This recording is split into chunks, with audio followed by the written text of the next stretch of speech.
Bienvenue dans une histoire épique où d'anciens secrets sont enfin révélés. Aujourd'hui, vous allez aborder un sujet d'une importance capitale, le jugement dernier. Il ne s'agit pas d'un concept abstrait, mais d'une réalité incontournable à laquelle nous serons tous confrontés. Dans Apocalypse 20, versets 11 à 15, la Bible nous donne une vision claire et dramatique de ce jour, où chacun d'entre nous sera appelé à rendre compte de ses actes. Cette vidéo intrigante vous plongera dans un récit riche en détails, mettant en lumière les vérités cachées du jugement dernier. Vous serez transporté dans une salle d'audience céleste où Dieu, le juste juge, préside. Là, chaque péché sera expliqué et il n'y aura pas de place pour la défense ou les excuses des pécheurs. Ce scénario inspirant nous oblige à réfléchir à nos vies et à l'urgence de la repentance. Nous explorerons les conséquences éternelles de nos choix et la manière dont nos actions d'aujourd'hui façonnent notre destinée éternelle. Mais avant de plonger dans les détails sombres et puissants de ce jour inévitable, assurez-vous d'être abonné à la chaîne. Au cours des prochaines vidéos, nous poursuivrons la série de contenus qui révèlent les aspects les plus profonds et les plus cachés des grands récits bibliques, en éclairant la vérité et en vous aidant à comprendre ce qui est réellement en jeu. Rejoignez-moi pour découvrir les mystères du dernier jour du jugement et ce que vous devez savoir de toute urgence pour vous préparer à ce moment crucial. Imaginez-vous assis un dimanche matin tranquille, entouré de votre communauté, écoutant un sermon qui promet de remettre en question vos croyances les plus profondes. Aujourd'hui, nous allons parler d'un sujet que beaucoup de gens évitent, le jugement dernier. Ce n'est pas un sujet facile, beaucoup le trouvent très difficile, voire effrayant, et pensent qu'il pourrait rebuter les nouveaux membres de l'Église. Mais c'est justement pour cela qu'il faut en parler. La vérité, c'est que pour comprendre pleinement l'amour et la grâce de Dieu, nous devons aussi comprendre son jugement. Le jugement dernier, ou jour du jugement, est mentionné dans plusieurs passages bibliques. Dans Matthieu 25, 31-46, par exemple, Jésus nous donne une image claire de cet événement. Il décrit un scénario dans lequel toutes les nations seront rassemblées devant lui et il séparera les gens comme un berger sépare les brebis des boucs. Les brebis, à sa droite, représentent ceux qui ont suivi ses enseignements et vécu une vie d'amour et de compassion. Les boucs, à sa gauche, sont ceux qui ont ignoré ses paroles et vécu pour eux-mêmes. Ce concept peut sembler difficile à accepter, mais il est important de se rappeler que le jugement dernier n'est pas une question de punition, mais de justice. Dieu est juste et veut que nous vivions tous selon ses commandements. C'est un appel à la réflexion, une occasion d'évaluer nos vies et de corriger nos comportements. Au lieu de craindre le jugement, nous devrions le considérer comme une occasion de nous rapprocher de Dieu, de corriger nos erreurs et d'essayer de vivre une vie qui reflète son amour et sa miséricorde.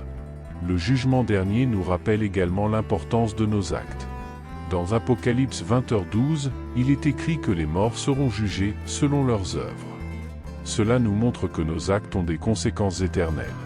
Chaque choix que nous faisons, chaque acte de bonté ou de cruauté, est enregistré et sera pris en compte le jour du jugement dernier. Cela ne doit pas nous effrayer, mais nous responsabiliser. C'est un appel à vivre d'une manière qui honore Dieu et reflète son amour pour les autres. Comment devons-nous donc nous préparer au jour du jugement ? La réponse réside dans l'amour et l'obéissance. Jésus nous a appris à aimer Dieu par-dessus tout et notre prochain comme nous-mêmes. C'est le plus grand des commandements. Vivre une vie d'amour et de service ne nous prépare pas seulement au jugement, mais nous rapproche de Dieu et nous apporte la paix et la joie ici-bas. Ainsi, plutôt que d'éviter le thème du jugement dernier, nous devrions l'accueillir comme une partie vitale de notre foi. Il nous rappelle la justice de Dieu et l'importance de vivre selon ses commandements. Nous ne devrions pas craindre le jugement, mais plutôt l'utiliser comme une motivation pour devenir de meilleures personnes, pour aimer davantage, servir davantage et nous rapprocher de Dieu chaque jour. Après tout, c'est en comprenant le jugement que nous pouvons apprécier pleinement la profondeur de l'amour et de la grâce de Dieu. Un Père aimant, patient et toujours prêt à donner à ses enfants la possibilité d'apprendre et de grandir. Telle est la patience de Dieu à notre égard. Dans 2 Pierre 3h9, nous lisons que « Le Seigneur ne retarde pas sa promesse, bien que quelques-uns la retardent, mais il use de patience envers nous, ne voulant pas qu'aucun périsse, mais voulant que tous arrivent à la repentance. » Ce passage nous donne un aperçu puissant de la nature de Dieu et de son infinie patience. Dieu ne veut pas que quelqu'un périsse. Il connaît nos faiblesses, nos luttes et nos erreurs, mais au lieu de nous condamner immédiatement, il nous donne le temps de nous repentir et de changer de voie. Sa colère, que beaucoup s'attendent à voir arriver à tout moment, est retardée par son désir que chacun ait la chance de se racheter. C'est un message d'espoir, une preuve de l'immense amour de Dieu pour chacun d'entre nous. Il n'est pas prompt à juger, mais il est riche en miséricorde et en compassion. La patience de Dieu se manifeste tout au long de la Bible. Depuis l'époque des patriarches jusqu'aux prophètes, et même dans la vie de Jésus, nous voyons un Dieu lent à la colère et abondant en amour. Il donne aux gens d'innombrables occasions de se repentir. Pensez à l'histoire de Jonas et de Ninive. Dieu aurait pu détruire la ville immédiatement à cause de ses péchés, mais il a envoyé Jonas prêcher la repentance, donnant ainsi aux habitants la possibilité de changer leurs habitudes. Mais pourquoi Dieu est-il si patient? Parce qu'il nous aime et qu'il veut que chacun se repente. Il comprend que nous sommes imparfaits et que nous avons besoin de temps pour nous corriger. Dans son infinie sagesse, Dieu sait que le vrai repentir n'est pas quelque chose d'instantané, mais un processus qui demande de la réflexion, de la compréhension et un changement de cœur. Il nous accompagne dans ce processus en nous guidant et en nous fortifiant. La patience de Dieu est aussi une leçon pour nous. Nous sommes souvent prompts à juger les autres et lents à pardonner. Mais en réfléchissant à la patience de Dieu, nous sommes appelés à être plus compréhensifs et plus miséricordieux. Nous devons nous rappeler que, tout comme Dieu est patient avec nous, nous devons être patients les uns envers les autres. Cela ne veut pas dire tolérer le péché, mais offrir de l'amour et du soutien alors que nous cherchons tous à nous racheter et à grandir spirituellement. En fin de compte, la patience de Dieu est une expression de sa grâce. Il nous donne le temps de nous repentir parce qu'il veut que nous soyons de son côté. Il nous offre des occasions répétées de nous rapprocher de lui et de vivre selon ses enseignements. Nous devons apprécier cette patience, ne pas la considérer comme acquise, mais l'utiliser comme une chance de nous transformer et de renforcer notre foi. Ainsi, lorsque nous réfléchissons à la patience de Dieu, nous devrions ressentir de la gratitude et de l'espoir. De la gratitude pour son amour incommensurable et sa patience infinie, et l'espoir qu'avec son aide, nous pourrons changer nos habitudes et nous rapprocher de lui. En reconnaissant cette patience, nous devrions également nous efforcer d'être plus patients et plus compatissants avec les autres, en suivant l'exemple de notre Père Céleste. Dans une grande salle d'audience, où tous les yeux sont fixés sur le trône majestueux de Dieu. C'est la scène décrite dans Apocalypse 20, 11-15, où l'apôtre Jean nous donne un aperçu du jour du jugement. Dans ce passage, nous assistons à une séance spectaculaire du tribunal céleste, où la justice divine sera appliquée de manière absolue et impitoyable. Au verset 11, Jean décrit un grand trône blanc et celui qui y siège. La présence de Dieu est si puissante que la terre et le ciel fuient sa face, ne trouvant aucun endroit où se cacher. C'est le premier signe de la gravité et de l'inévitabilité de ce jugement. Il n'y a pas d'échappatoire à la justice divine. Tous, vivants et morts, grands et petits, se tiendront devant le trône. Ensuite, les livres sont ouverts. Ces livres contiennent les enregistrements de chaque action, pensée et parole de chaque personne. Rien n'est caché, chaque détail de notre vie est enregistré. C'est un moment de grande révélation et de transparence. Il n'y a pas de place pour les excuses ou les défenses, chaque péché, aussi petit soit-il, est pris en compte. C'est un rappel de la perfection de la justice divine, Dieu voit tout et juge avec une précision absolue. À côté des livres des actes, il y a un autre livre, le livre de la vie.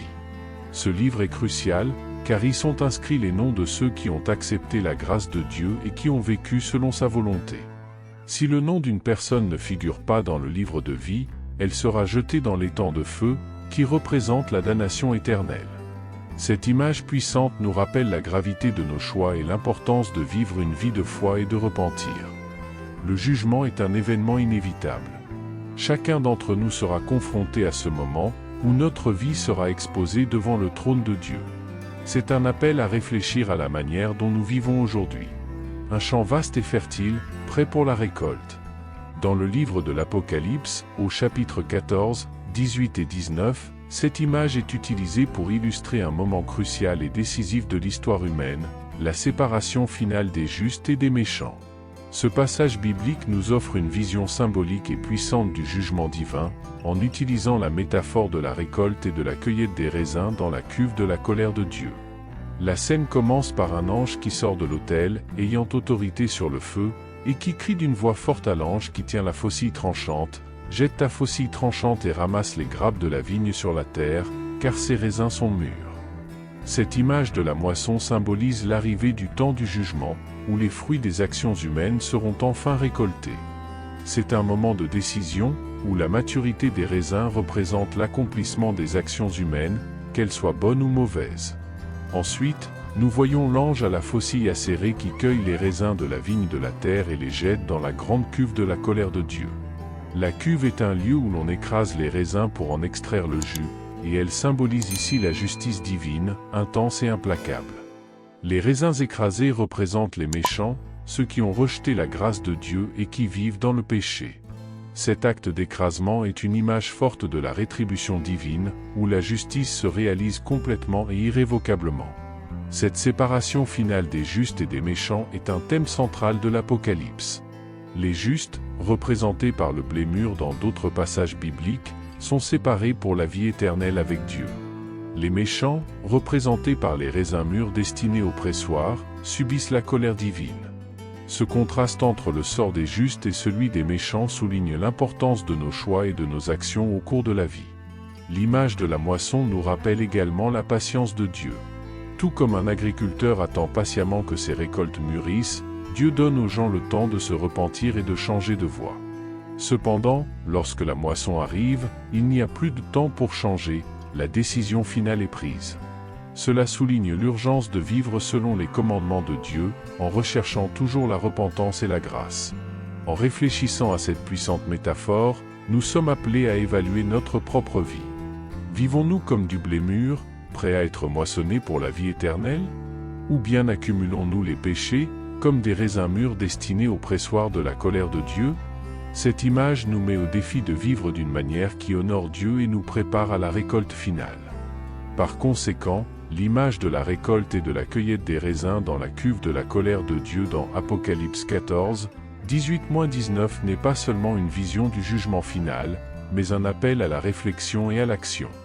Nous devons vivre notre vie en conscience que chaque action compte et que le temps de la repentance est venu. Puissions-nous rechercher la grâce de Dieu, en vivant dans la justice et en nous préparant pour la moisson à venir. Nous sommes face à une route qui bifurque dans deux directions différentes. Sur l'une des routes, le paysage est rempli de lumière, d'espoir et de promesses d'une éternité avec Dieu. Sur l'autre, c'est l'obscurité, le désespoir et la séparation éternelle.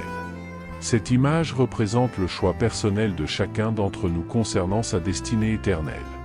C'est un principe central de la Bible, nos choix ont des conséquences, et la décision que nous prenons dans la vie détermine notre destin dans l'éternité.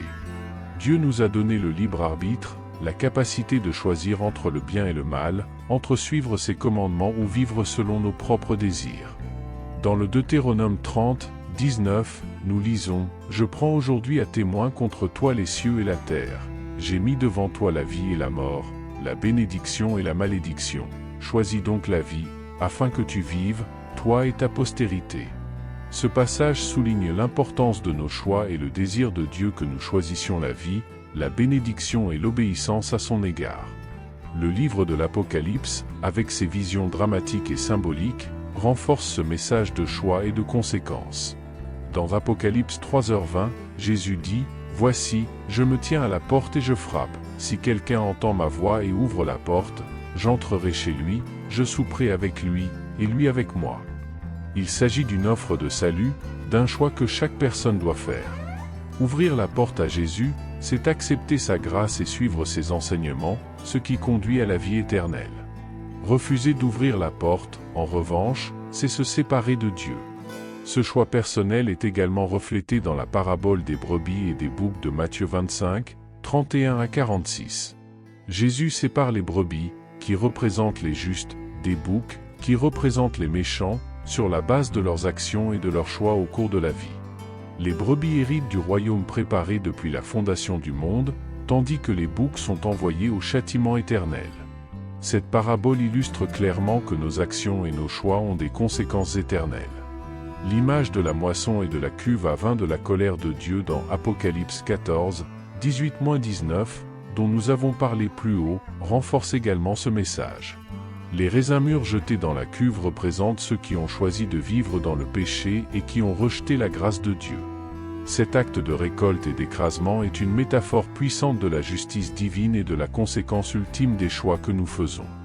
Dieu, dans sa patience, nous donne le temps de nous repentir, mais le choix final nous appartient. Nu svevens dan unmand o les choice semblant sovent insignifiance ou sans importance, mais la Bible nous enseigne que chaque décision a un poids éternel.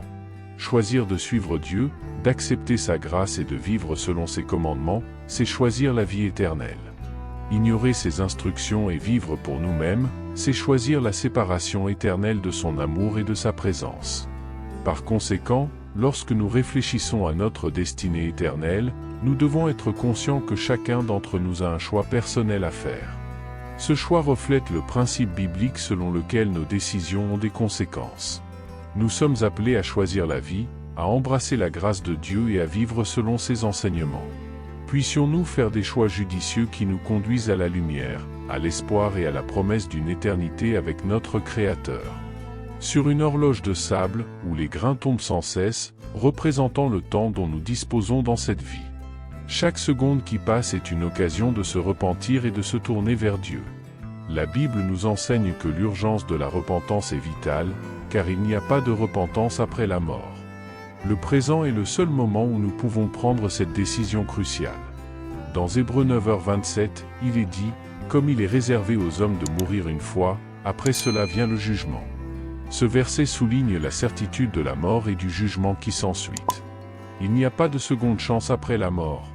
C'est une vérité qui devrait nous éveiller à l'importance de chercher à nous réconcilier avec Dieu pendant qu'il en est encore temps. La repentance n'est pas quelque chose que nous pouvons reporter indéfiniment. C'est une décision urgente qui doit être prise maintenant. La parabole de l'homme riche et de Lazare, que l'on trouve dans Luc 16, 19-31, illustre cette urgence d'une manière puissante. L'homme riche, qui a vécu dans le luxe et négligé les nécessiteux, est tourmenté après sa mort, tandis que Lazare, qui a souffert dans sa vie, est réconforté dans le sein d'Abraham. Lorsque l'homme riche demande que Lazare soit envoyé pour avertir ses frères, Abraham répond, « Ils ont Moïse et les prophètes, écoutez-les. » Cela montre que l'occasion de se repentir et d'écouter le message de Dieu se présente dans le présent.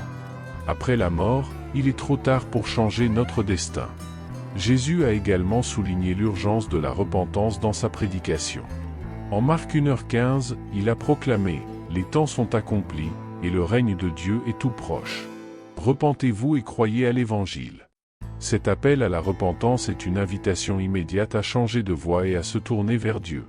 La proximité du royaume de Dieu signifie que le temps est court et que l'occasion se présente maintenant. Nous ni devrions pas attendre un meilleur moment pour nous repentir, car ce moment n'arrivera peut-être jamais. L'histoire de Ninive et de Jonas est un autre exemple de l'urgence de la repentance. Dieu a envoyé Jonas prêcher aux Ninivites pour qu'ils se repentent de leurs mauvaises habitudes, et ils ont réagi immédiatement en changeant leurs actions et en se tournant vers Dieu. Grâce à leur repentir, Dieu a épargné la ville de la destruction. Ce récit nous montre que lorsque nous répondons rapidement à l'appel de Dieu, il est miséricordieux et prêt à pardonner. Mais que signifie le vrai repentir? Il ne s'agit pas seulement d'éprouver du remords ou de la tristesse pour nos péchés, mais de changer de cœur et de comportement. En Actes 3h19, Pierre exhorte, « Repentez-vous donc et convertissez-vous, afin que vos péchés soient effacés et que les temps de rafraîchissement viennent de la part du Seigneur. » La repentance implique une transformation complète, une décision d'abandonner le péché et de suivre les voies de Dieu. C'est pourquoi, pendant que nous avons encore la vie et le souffle, nous devons profiter du présent pour nous repentir et nous tourner vers Dieu. Le repentir ne peut être remis à plus tard, car l'avenir est incertain et le temps est compté. Chaque instant est une occasion précieuse de nous réconcilier avec notre Créateur et d'assurer notre place dans l'éternité à ses côtés. En conclusion, l'urgence de la repentance est un appel constant dans la Bible. Il n'y a pas de repentance après la mort, ce qui fait du présent le seul moment pour se tourner vers Dieu. Puissions-nous reconnaître la gravité de cette vérité et agir avec détermination et empressement, en choisissant de vivre conformément à la volonté de Dieu et en assurant notre destinée éternelle dans la présence de Dieu. Alors que nous approchons de la fin de ce sermon, nous sommes appelés à un moment de réflexion et d'examen de conscience. La Bible nous demande à plusieurs reprises d'examiner nos vies et nos actions à la lumière des commandements de Dieu. C'est un moment crucial pour évaluer notre façon de vivre et faire les ajustements nécessaires avant qu'il ne soit trop tard. En Galates 6h7, nous lisons « Ne vous y trompez pas, on ne se moque pas de Dieu, car tout ce qu'un homme aura semé, il le moissonnera aussi. » Ce principe biblique nous rappelle que nos actions ont des conséquences inévitables. L'examen de conscience est une pratique essentielle pour tout chrétien. Dans 2 Corinthiens 13h5, Paul nous exhorte « Examinez-vous vous-même, pour savoir si vous demeurez dans la foi, mettez-vous à l'épreuve. » Cette auto-analyse nous permet d'identifier les domaines de notre vie qui ont besoin de changement et de repentance. Nous any devens pas attendre que les autres nous jugent, mais nous devens être proactifs dans l'évaluation de nos propres actions et motivations, en cherchant toujours à aligner nos vies sur les enseignements du Christ. Ce processus d'examen de conscience doit s'accompagner d'une compréhension claire des conséquences de nos choix. La métaphore de la moisson utilisée dans Galates 6, 7-8 l'illustre clairement. Si nous semons pour la chair, c'est-à-dire si nous vivons selon nos désirs pécheurs, nous récolterons la corruption. Mais si nous semons pour l'esprit, en vivant selon la volonté de Dieu, nous récolterons la vie éternelle. Cette dualité souligne la gravité de nos décisions quotidiennes et l'impact éternel qu'elles ont. Défier les lois de Dieu est une voie dangereuse qui mène à la colère divine. La Bible est pleine d'exemples d'individus et de nations qui ont défié Dieu et qui ont dû faire face à de graves conséquences. Pensez aux habitants de Sodome et de Gomorrhe, dont les péchés ont entraîné la destruction totale de leur ville. Ou encore le roi Saül qui, en désobéissant à Dieu, a perdu son royaume et finalement sa vie. Ces exemples servent d'avertissement clair, défier l'autorité divine entraîne le jugement et la colère. En revanche, ceux qui vivent dans l'obéissance à Dieu et suivent ses commandements trouvent grâce et bénédiction. Dans Deutéronome 28, Dieu présente les bénédictions pour l'obéissance et les malédictions pour la désobéissance. Ce passage nous montre que l'obéissance apporte la prospérité, la protection et la faveur divine, tandis que la désobéissance entraîne des désastres et des malédictions. Ce contraste nous encourage à choisir avec sagesse et à vivre en accord avec la volonté de Dieu. Ainsi, à la fin de ce sermon, il nous est rappelé l'importance d'un examen sincère de nos vies. Nous devons réfléchir à nos actions, à nos motivations et à nos chemins. Nous devons nous demander si nous semons pour la chair ou pour l'esprit. C'est le moment de prendre des décisions conscientes et décisives sur la manière dont nous voulons vivre à partir de maintenant. La récolte que nous ferons dépend directement des graines que nous semons aujourd'hui. En fin de compte, cet appel à l'examen de conscience est une invitation à la transformation. C'est l'occasion de corriger nos erreurs, de nous repentir et d'aligner notre vie sur les principes divins. Nous ne pouvons pas ignorer le fait que défier les lois de Dieu entraînera ses conséquences, mais nous pouvons choisir de vivre d'une manière qui nous rapproche de lui et nous garantit ses bénédictions. Puissions-nous donc consacrer du temps à cet examen de conscience sincère, conscients que nos actions ont un poids éternel. Puissions-nous semer de bonnes graines, en vivant dans l'obéissance à Dieu, et récolter ainsi les bénédictions de la vie éternelle. Et face à ce défi, souvenons-nous toujours de la grâce de Dieu, qui nous donne la force de changer et nous guide sur son chemin. Mais ce n'est qu'une partie du vaste et complexe récit de l'Apocalypse. Dans les prochaines vidéos, nous continuerons à percer les secrets contenus dans ce livre prophétique, en explorant des thèmes tels que la patience de Dieu, la moisson finale et la destinée éternelle de chaque âme. Chaque vidéo mettra en lumière de nouveaux détails et révélations qui vous aideront à mieux comprendre le plan de Dieu et l'urgence de se préparer pour la fin des temps. Si vous avez trouvé de la valeur dans ce que nous avons discuté aujourd'hui, assurez-vous de suivre les prochaines vidéos de cette série. Plongeons ensemble dans les profondeurs de l'Apocalypse, étape par étape, en révélant les vérités cachées et en nous préparant à ce qui est à venir. Assurez-vous d'être abonné à la chaîne et d'activer les notifications pour ne rien manquer du contenu de cette série cruciale. Merci d'avoir regardé et d'avoir pris le temps de comprendre l'importance du dernier jour du jugement. Puissent ces paroles vous inspirer à réfléchir et à agir, en menant une vie qui honore Dieu et prépare l'éternité. Rendez-vous dans la prochaine vidéo, où nous poursuivrons notre voyage à travers les révélations de l'Apocalypse. Restez à l'écoute et que Dieu vous bénisse dans votre voyage de foi et de compréhension.